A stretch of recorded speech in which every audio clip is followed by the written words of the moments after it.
Sir, അടുത്തത് renewable എനർജിയാണ്. നിലവിലെ ആഗോള ഊർജ പ്രതിസന്ധിയും പാരിസ്ഥിതിക പ്രശ്നങ്ങളും ഫോസിൽ ഇന്ധനങ്ങൾ ഉയർത്തുന്ന പരിസ്ഥിതി മലിനീകരണ ഭീഷണികളും മറികടക്കുന്നതിന് പുനരുപയോഗ ഊർജ സ്രോതസ്സുകളുടെ വലിയ തോതിലുള്ള ഉപയോഗം പ്രോത്സാഹിപ്പിക്കപ്പെടേണ്ടതുണ്ട്. കേരളത്തിലെ നിരവധി റിസർവോയറുകൾ ഫ്ലോട്ടിംഗ് സോളാർ പാനൽ സിസ്റ്റം ഉപയോഗിക്കുവാൻ അനുയോജ്യമാണ്. പംപ്ഡ് ഹൈഡ്രോ എനർജി സ്റ്റോറേജ് കേരളത്തിൻ്റെ ഭാവി ഊർജ്ജ രംഗത്തിന് പ്രതീക്ഷ നൽകുന്ന സാങ്കേതിക വിദ്യയാണ്. പുനരുപയോഗ ഊർജ്ജ സ്രോതസ്സുകൾക്കൊപ്പം അവയെ green ammonia, green methanol, green hydrogen എന്നിവയാക്കി മാറ്റുന്നതിലൂടെ ഒരു ഗ്രീൻ ഹൈഡ്രജൻ ഹബ്ബായി കേരളത്തെ മാറ്റുവാൻ കഴിയും.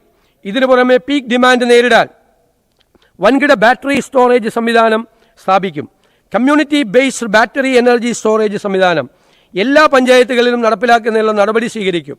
പുനരുപയോഗ ശേഷിയുള്ള ഊർജം, ഗ്രീൻ ഹൈഡ്രജൻ, ഇതര ഊർജ്ജ സ്രോതസ്സുകൾ എന്നിവയ്ക്കായി 100 കോടി രൂപ ബജറ്റിൽ വകയിരുത്തുന്നു.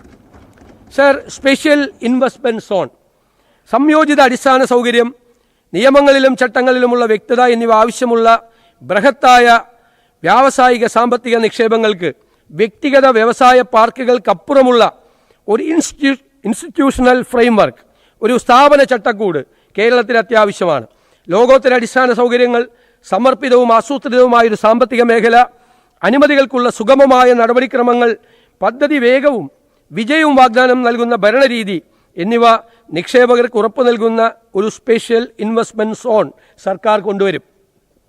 ഉൽപ്പാദനം, ലോജിസ്റ്റിക്സ്, സാങ്കേതികവിദ്യ, റിന്യൂവബിൾ എനർജി തുടങ്ങിയ മേഖലകളിലെ ആങ്കർ നിക്ഷേപകരെ ആകർഷിക്കുന്നതിനായി പ്രത്യേക നിക്ഷേപ മേഖലാ രൂപരേഖ തയ്യാറാക്കി കേരളത്തെ ഇന്ത്യയിലെ ഏറ്റവും വലിയ നിക്ഷേപ മേഖലകളുമായി മത്സരിക്കാൻ പ്രാപ്തമാക്കും.